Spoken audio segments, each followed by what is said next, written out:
The race to find escaped prisoner Daniel Khalif. Police are studying CCTV and carrying out door-to-door inquiries. A comedian and impressionist, Mike Yarwood, who was one of the biggest stars of the 1970s, has died, aged 82. Former England cricket captain Andrew Flintoff has been pictured for the first time since he was injured in an accident while filming Top Gear last year. Good morning from Marseille and the fan park on the beach, where thousands were last night celebrating France's momentous win over New Zealand at the start of this Rugby World Cup. Today, Ireland and England enter the fray.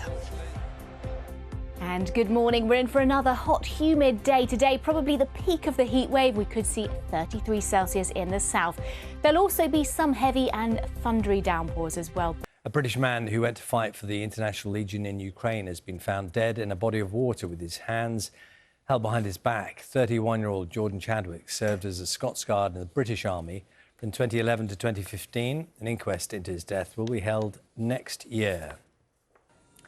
September's heat wave is expected to peak today. Temperatures could reach almost 33 degrees.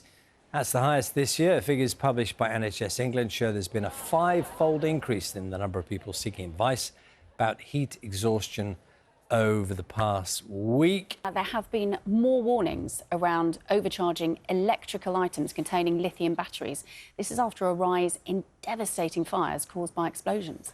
West Yorkshire Fire and Rescue Services say they've seen a number of fires caused by overheated batteries more than treble in the last 2 years. Let's have a look at the papers for you this morning, and we'll start with the Times leading with escaped terror suspect Daniel Khalif. In an exclusive interview with the paper, an unnamed relative has urged Khalif to hand himself in as the search now enters its fourth day. Calls for over 50s to get the latest COVID vaccine rollout after concerns were raised about the latest variant is The Guardian's front page. It also features a picture of Rishi Sunak and his wife, who met schoolchildren in Delhi yesterday ahead of the G20 summit. On the front page of The Sun, leading with the return of former England cricket captain Andrew Flintoff, who's been pictured for the first time since he was injured in an accident while filming Top Gear last year. And Miss You, Granny is the Mirror's headline. The paper reports that Prince William and Prince Harry both paid separate tributes to the late Queen yesterday on the one-year anniversary of her death.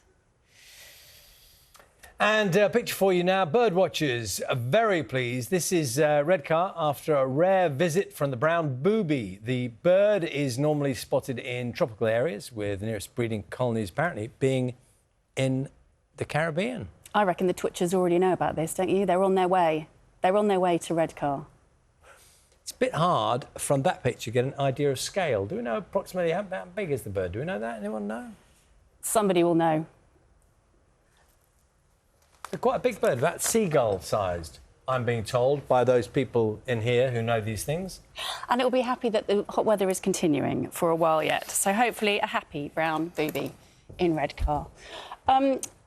Inside the story, do you do these, Charlie? I think you probably do, these sort of puzzles and games. You really don't? No. Oh, OK. So apparently there's going to be new software, this is according to The Sun, new software which will be available via the NHS. There's sort of a trial, government-funded trial going on to give these sort of memory tests, reaction tests, thinking tests like Sudoku, and, you know, Wordle, all those things, that apparently a Sudoku a day, says the headline, keeps the doctor away and staving off dementia because it keeps your brain ticking over. You get prescribed to do a certain amount of games? Yeah, so it says the early tests are found to boost memory and problem-solving by up to 30%, and now 1,000 volunteers aged over 40 are apparently going to take part in a 3-year government-funded trial. I'm sure that's true. I'm sure it works.